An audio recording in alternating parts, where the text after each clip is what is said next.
que cada uno de estos poderes que exige adoración tiene una señal.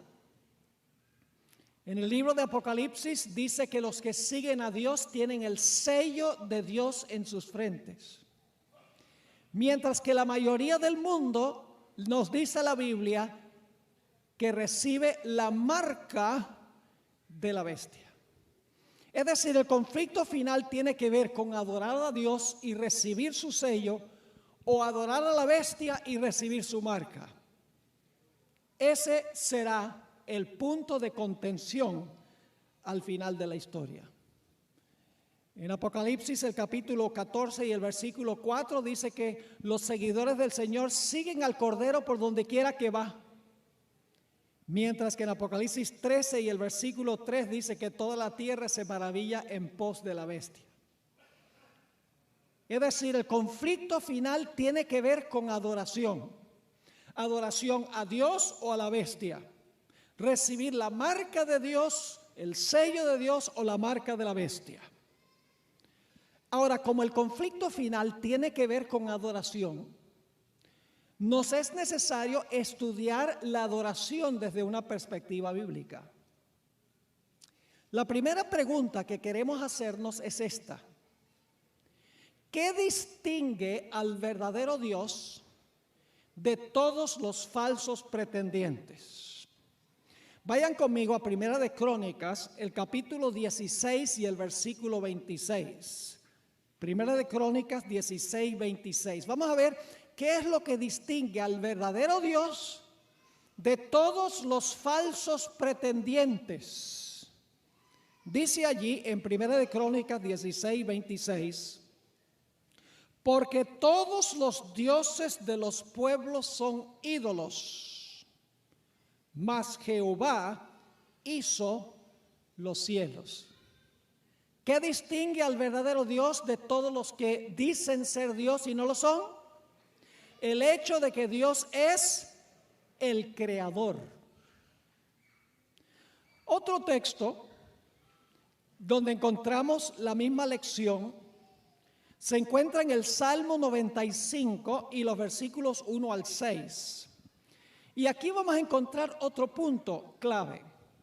Y es que además de que se distingue al verdadero creador del usurpador, como Dios es el creador, nosotros como sus criaturas le debemos homenaje, debemos inclinarnos a Él, debemos adorarlo porque Él es el creador. En el Salmo 95, 1 al 6 dice: venid, aclamemos alegremente a Jehová, cantemos con júbilo a la roca de nuestra salvación. Lleguémonos ante su presencia con alabanza. Aclamémosle con cánticos, porque Jehová es Dios grande y Rey grande sobre todos los dioses. Ahora, ¿por qué Dios es grande sobre todos los pretendientes? Dice, porque en su mano están las profundidades de la tierra y las alturas de los montes son suyas. Suyo también el mar, pues él que lo hizo, y sus manos formaron la tierra seca. Ahora, como Dios es el creador, ¿cuál debe ser nuestra reacción? El versículo 6. Venid, adoremos y postrémonos, arrodillémonos delante de Jehová nuestro Hacedor. Como Dios es creador, nosotros le debemos ¿qué? Adoración y homenaje. Otro texto que nos dice básicamente lo mismo, pero en otras palabras, se encuentra en Nehemías 9:6. Nehemías, el capítulo 9 y el versículo 6. Aquí está hablando de la razón por la cual las huestes celestiales adoran a Dios. No solamente las criaturas en esta tierra deben adorar a Dios porque es el creador. Los seres celestiales hacen lo mismo. Dice allí en Nehemías 9 y el versículo 6: tú solo eres Jehová. Tú hiciste los cielos y los cielos de los cielos con todo su ejército, la tierra y todo lo que está en ella, los mares y todo lo que hay en ellos, y tú vivificas todas estas cosas y los ejércitos de los cielos que te adoran. Así que el primer punto es que lo que distingue al Dios verdadero de todos los falsos pretendientes es el hecho de que Dios es el creador. El segundo punto es que como Dios es el creador, nosotros le debemos exclusivamente a Él nuestra adoración. Solo podemos postrarnos ante Él en adoración. Ahora, el tercer punto que quiero recalcar es que al principio, cuando Dios creó este mundo, instituyó un recordativo de que Él es el creador. Dios estableció una señal que indica que Él es el creador. Es una señal semanal para recordarnos de que Él es el creador y que le debemos nuestra adoración y nuestro homenaje. Vamos a ver cuál fue esa señal que estableció Dios como señal recordativa de que Él es el creador. Génesis 1 y el versículo 31, y vamos a leer hasta el capítulo 2 y el versículo 1. En realidad, el capítulo 2:1 pertenece al capítulo 1, aunque está en el capítulo 2. Es decir, el capítulo 2:1 en realidad debería ser la continuación del capítulo 1 y el versículo 31. Ya se van a dar cuenta. Y vio Dios todo lo que había hecho, y era bueno en gran manera, y fue la tarde y la mañana del día sexto. Fueron pues acabados los cielos y la tierra y todo el ejército de ellos. ¿Qué día terminó Dios su obra de creación? ¿Cuál día? A ver. El sexto dice aquí. ¿Sí o no? Otra vez. Vio Dios todo lo que Él había hecho, era bueno en gran manera. Fue la tarde y la mañana del día sexto. Fueron pues acabados los cielos y la tierra y todo el ejército de ellos. Dios terminó su obra el sexto día. Pero ahora vamos a encontrar un problema. Y es que en el capítulo 2 y el versículo 2 y 3 nos dice que Dios terminó el séptimo. Así que surge la pregunta, ¿cómo puede Dios terminar su obra dos veces? Vamos a leer el capítulo 2 y el versículo 2 y el versículo 3. Acabamos de leer que Dios terminó o acabó el sexto día. Ahora dice el capítulo 2 y el versículo 2, y acabó Dios en el día séptimo la obra que hizo. Parece que a Moisés se le olvidó que dijo que terminó el sexto. Dice aquí, y es la misma palabra hebrea, no crean que es una palabra distinta, es la mismita palabra, acabó, que se usa en el 1:31, se usa en el capítulo 2 y el versículo 2. Así que dice, acabó Dios en el día séptimo la obra que hizo, reposó el día séptimo de toda la obra que hizo, y bendijo Dios al día séptimo y lo santificó, porque en él reposó de toda la obra que había hecho en la creación. Así que, ¿cómo resolvemos este problema de que Dios terminó su obra el sexto y también terminó su obra el séptimo? Les voy a dar una ilustración para que podamos entender. Tiene que ver con la señal que Dios nos dio para recordarle como creador. Quiero que se imaginen la obra de un artista, un pintor de cuadros. El artista llega el primer día, pone el marco de madera, tiempla el lienzo, le pone grapas, le pone los colores de trasfondo, y cuando termina su obra, el primer día el artista dice, me quedó bueno. El segundo día llega el artista y en la expansión hace unas nubecitas bien bonitas, un cielo azul. Cuando termina su obra el segundo día, echa un paso atrás y dice, me quedó bueno. El tercer día el artista llega y pinta unos arbolitos con frutos jugosos y pinta unas flores y una hierba verde. Cuando termina su obra el tercer día, el artista se echa un paso atrás y mira y dice, me quedó bueno. El cuarto día el artista pone un sol allí en el cielo y ustedes a veces se ve la luna en el día y pone ahí la luna y cuando termina su obra el cuarto día echa un paso atrás y dice, me quedó bueno. El quinto día el artista llega y pinta allí unos pájaros, unas aves y pinta unos pececitos saltando del agua y cuando termina su obra el quinto día echa un paso atrás y dice, me quedó bueno. El sexto día, ahora el artista está terminando el cuadro. El sexto día, el artista pinta unas jirafas, unos elefantes, unas vacas, animales terrestres, y entonces pinta un hombre y una mujer ahí en medio de toda esta belleza. Y cuando le da el toque final al cuadro, echa un paso atrás y dice, me quedó bueno en gran manera. Ahora aquí está la pregunta. ¿Terminó el artista su obra? Sí y no. El cuadro está terminado, pero ¿qué falta? La firma que identifica quién pintó el cuadro. Dios terminó el cuadro el sexto día. El séptimo día es la firma de Dios que identifica quién fue el que hizo todo.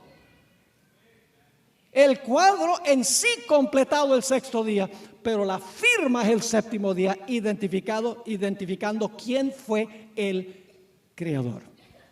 Es decir, la señal recordativa del creador, la firma de Dios en la obra de la creación, es el séptimo día de la semana, el sábado, para que no olvidemos que Dios es el creador. Ahora vamos a notar dos aspectos de los versículos 2 y 3. ¿Cuál día es el día que Dios estableció como recordativo? ¿Hay alguna duda en cuanto a eso? 3 veces, nota lo que dice. Y acabó Dios en el día, ¿cuál? Séptimo, la obra que hizo. Reposó en el día séptimo de toda la obra que hizo. Y bendijo Dios al día séptimo. Me da la impresión de que Dios quiere que sepamos que es el séptimo. 3 veces. Y luego dice, y los santificó, porque en él reposó de toda la obra que había hecho en la creación. Ahora, quiero que noten que Dios hizo 3 cosas. Fuera del hecho de que el día que Dios estableció es el séptimo día de la semana. El relato nos dice que Dios hizo 3 cosas. En primer lugar, dice que Dios reposó. En segundo lugar, dice que Dios bendijo el séptimo día. Y en tercer lugar, dice que lo santificó. Recuerden esas 3 palabras, porque más adelante en nuestro estudio vamos a encontrar esas palabras otra vez en el 4º mandamiento de la ley de Dios. Dios reposó, bendijo y santificó. Ahora, aquí viene la pregunta.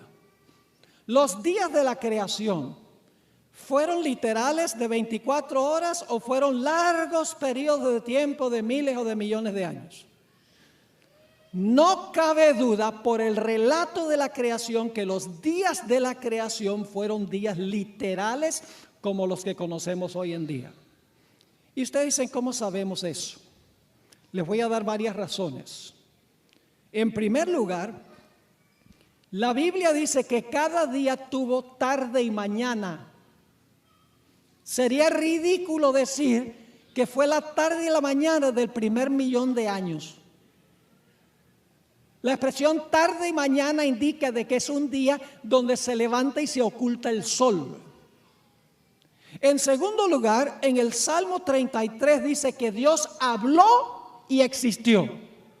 No dice que Dios habló y luego millones de años y llega a existir. No, fue inmediato. Habló y existió. En varios lugares del relato bíblico dice que Dios habló y fue así. Nuevamente una expresión que indica que Dios habló y ya, así fue. Pero el argumento más poderoso de que los días de la creación fueron literales es el 4º mandamiento de la ley de Dios.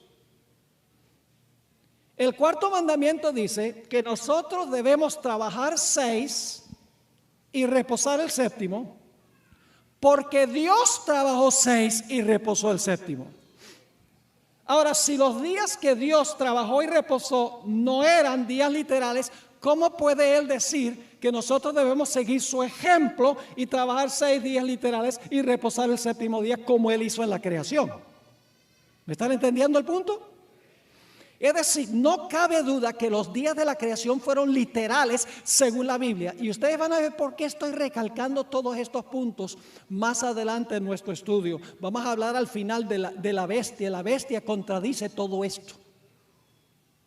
La bestia contradice todo lo que dice, lo que estamos estudiando ahora. La bestia dice lo contrario. Ahora, otro punto que quiero que notemos. Y recuerden lo que hemos estudiado, vamos a repasar lo que hemos estudiado. En primer lugar, ¿qué distingue a Dios de todos los falsos pretendientes? Que Dios es el creador. ¿Qué debemos nosotros hacer porque Dios es el único verdadero creador? Debemos adorarlo, ¿verdad que sí? ¿Y qué recordativo dio Dios para que recordamos que Él es el creador y que le debemos nuestro homenaje? El sábado. ¿Y qué día es el sábado? El séptimo día. ¿Qué 3 cosas hizo Dios? Reposó, ¿qué más? Bendijo y santificó el sábado. ¿Los días fueron literales o fueron largos periodos de tiempo? Literales. Ahora hay otro punto importante. ¿Cómo sabemos que el sábado de hoy es el mismo sábado de la época de Jesús? Porque ustedes van a encontrar que muchos cristianos dicen: ustedes los adventistas guardan el sábado para conmemorar la creación, pero ¿cómo saben ustedes que el sábado de hoy es el mismo sábado de la creación? Y por lo tanto tenemos que contestar esa pregunta. Ahora, un creacionista notable escribió el libro Creacionismo Bíblico, Henry Morris, evangélico, no adventista, escribió lo siguiente: el mismo Señor trabajó 6 días y reposó el séptimo, estableciendo así un modelo permanente para beneficio de la humanidad. ¿Qué estableció Dios al trabajar 6 y reposar el séptimo? ¿Un qué? Un modelo permanente. Pero ¿saben luego lo que dice Morris? Dice: pero no podemos saber hoy que el sábado de hoy es el mismo sábado de la creación, así que podemos reposar cualquier día. Ahora yo quiero leerles una cita del espíritu de profecía, porque aún en la iglesia adventista hay gente que está empezando a dudar estas cosas que estoy mencionando, especialmente en los altos niveles eruditos de la iglesia. Si nosotros echamos lo que estamos hablando hoy en día fuera de borda, no tenemos razón de ser adventistas del séptimo día. La sierva del Señor en Patriarcas y Profetas, página 102, escribió lo siguiente: así como el sábado, la semana se originó al tiempo de la creación. Dios no solamente creó cosas en la creación, no solo creó seres humanos en la creación, también Dios creó el tiempo en la creación.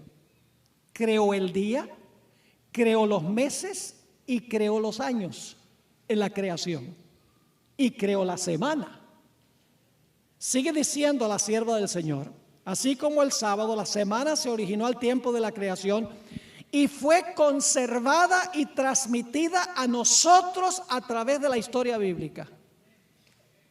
La semana de hoy es la misma semana de la creación, es lo que está diciendo. Y luego escribe: Dios mismo demarcó la primera semana como modelo de las subsiguientes hasta el fin de los tiempos.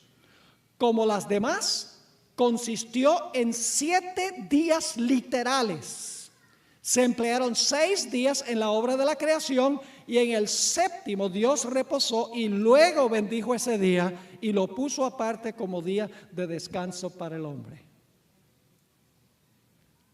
Ahora, los cristianos de hoy dicen: se usa toda clase de argumentos para zafarse de guardar el sábado. Para mí es un enigma, yo no entiendo eso. ¿Por qué quieren zafarse de guardar? Dice: porque eso es legalismo. Pero nunca dirían que es legalismo no cometer adulterio. ¿Acaso es legalismo no matar? Es legalismo no codiciar. Todos los mandamientos, ellos dicen, se deben guardar. Eso no es legalismo, pero guardar el sábado, eso es legalismo. No tiene ningún sentido. Ahora dicen, ¿cómo sabe usted que el sábado de hoy es el mismo sábado de la Biblia? De los tiempos de Jesús. Y entonces, como yo mencionaba anoche, yo les hago la pregunta, les digo, dime una cosa. ¿Por qué guardas tú el domingo? Yo guardo el domingo porque ese día Cristo resucitó. Muy bien, ok. Tú estás diciendo entonces que el domingo que tú guardas hoy es el mismo día que Jesús resucitó. Dice, sí. Yo digo, pues si el domingo de hoy es el mismo día que Cristo resucitó, pues entonces el sábado es el mismo sábado. Pues no puede decir que el domingo que celebras hoy es el mismo domingo que Cristo resucitó, pero el sábado de hoy no es el mismo sábado, se perdió. Y luego dicen, pero ¿cómo sabe que el sábado de la época de Jesús es el mismo sábado de la creación? Y yo le digo, es muy sencillo, porque Jesús fue el creador y Jesús no iba a guardar el día que no era. Es una excusa para no guardar el sábado. La idea de que se ha perdido el ciclo semanal. Y como yo mencionaba anoche, en algunos países, primordialmente en Europa, han hecho nuevos calendarios, donde el primer día de la semana es el lunes. Lo ponen de primero en el calendario. En nuestros calendarios el domingo es el primero y luego el sábado es el séptimo. Pero en los calendarios en muchos países de Europa uno tiene el lunes como el primer día. ¿Y cuál es el propósito? Si usted pone el lunes como el primer día, el resultado es que el séptimo día, ¿cuál es? El domingo. Quieren dar la impresión de que el séptimo día es el domingo, pero eso no funciona, porque la Biblia nos dice que Cristo resucitó el primer día de la semana, no el séptimo. ¿Me están entendiendo? La Biblia es clara en cuanto a ese punto. Pero los que no quieren guardar el sábado buscan toda clase de argumentos para zafarse de la observancia del sábado. Así que Dios creó el ciclo semanal. No se ha roto el ciclo semanal desde la creación. El sábado de hoy es el mismo sábado de la creación. Podemos estar seguros de eso. Ahora, otro punto importante que necesitamos tomar en cuenta es que todo lo que Dios hizo le pertenece a Él porque Él es el creador. Vamos al Salmo 24 y los versículos 1 y 2. Salmo 24 y el versículo 1 y 2. Aquí se dice claramente que Dios es el dueño de todo por ser el creador. Y ustedes conocen este salmo, es uno de los mejores conocidos. De Jehová es la tierra y su plenitud. La palabra plenitud significa todo lo que está en el mundo. De Jehová es la tierra y su plenitud, el mundo y los que en él habitan. Ahora, ¿por qué todo lo que está en el mundo es de Dios? ¿Por qué razón? Porque Él la fundó sobre los mares y la afirmó sobre los ríos. ¿Por qué todo le pertenece a Dios? Porque Él lo creó. ¿A quién le pertenece la luz? A Dios. ¿Por qué? Porque hizo la luz. ¿A quién le pertenece el firmamento? A Dios, porque Él hizo el firmamento. ¿A quién le pertenecen los árboles, las flores y la hierba verde? A Dios, porque Dios lo hizo. ¿A quién le pertenece el sol, la luna y las estrellas? A Dios, porque Dios lo hizo. ¿A quién le pertenecen las aves y los peces? A Dios, porque Dios los hizo. ¿A quién le pertenecen los animales terrestres? A Dios, porque los hizo. ¿A quién le pertenecen los seres humanos? A Dios, porque los hizo. Pero el sábado es de los judíos.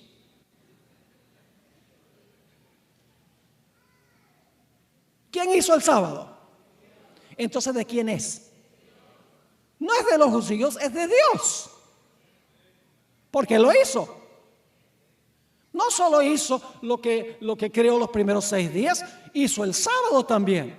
Por eso en la Biblia nunca, ni una sola vez, se le llama el sábado de los judíos. Ni una vez. Siempre se le llama el sábado de Jehová tu Dios. Y en Isaías 58 Dios dice, quita tu pie de mi santo día. Y Jesús dijo, el Hijo del Hombre es Señor del sábado. En la Biblia siempre el sábado es de Dios. Nunca, jamás es de los judíos. Ahora, no solamente creó Dios el sábado como recordativo de la creación, sino que Dios le mandó al hombre que observara el día como señal de la creación. No solamente hizo Dios el monumento del sábado, sino que le dijo al hombre, guarda este día como recordativo de la creación. Y ustedes dicen, ¿cómo sabemos eso? Por lo que dice el cuarto mandamiento de la ley de Dios. Vamos a Éxodo 20 y el versículo 8 al 11. Éxodo 20, 8 al 11.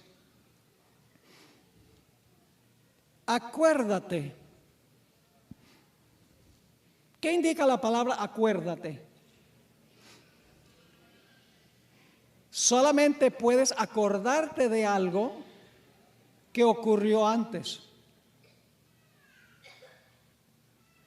Por ejemplo, si yo les digo, yo me acuerdo de la última vez que estuve aquí en Spring Branch,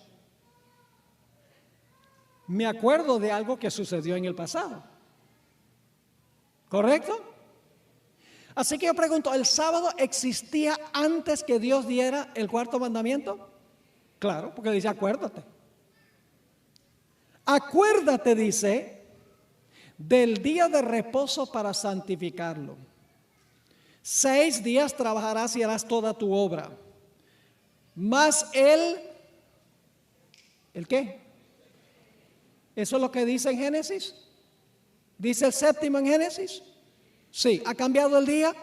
No. El séptimo día es sábado para los judíos. No, ¿qué dice? El sábado es el día de reposo, es sábado ¿para quién? Para Jehová tu Dios. No hagas en él obra alguna. Tú, ni tu hijo, ni tu hija, ni tu siervo, ni tu criada, ni tu bestia, ni tu extranjero que está dentro de tus puertas. Ahora, ¿por qué Dios dice, trabaja 6 y reposa el séptimo? Ahora viene la explicación. Porque en 6 días hizo Jehová los cielos y la tierra, el mar y todas las cosas que en ellos hay, y reposó en el séptimo día. Por tanto, Jehová bendijo el día de reposo y lo santificó. ¿Son las mismas 3 cosas? Dice el cuarto mandamiento que Dios reposó. Dice que bendijo. Dice que santificó. ¿Es el mismo sábado? Dios está diciendo, acuérdate del sábado que hice en Génesis. Tenemos los mismos conceptos. Y como les mencioné, esto indica que el sábado, que la semana fue de días literales. Porque sería ridículo que Dios dijera, trabaja 6 y reposa el séptimo, como yo hice, si Dios no trabajó y reposó días literales. Sería absurdo. Ahora, Dios colocó entonces un memorial en el tiempo. Dios podría haber colocado un monumento en cierto lugar y haber dicho, vayan ustedes a honrarme y adorarme ahí en ese monumento. Pero Dios creó un monumento en el tiempo. Nosotros no tenemos que ir al sábado, el sábado nos llega a nosotros. Donde quiera que estemos, el sábado nos llega. No importa dónde vivamos. Ahora, hay otro punto muy interesante. Y es que la Biblia nos dice que el creador, el agente activo de la creación fue Jesús. Ustedes pueden leer, por ejemplo, Juan 1, 1 al 3. En el principio era el verbo era con Dios y el verbo era Dios. Este era en el principio con Dios. Todas las cosas por él fueron hechas. Jesús fue el agente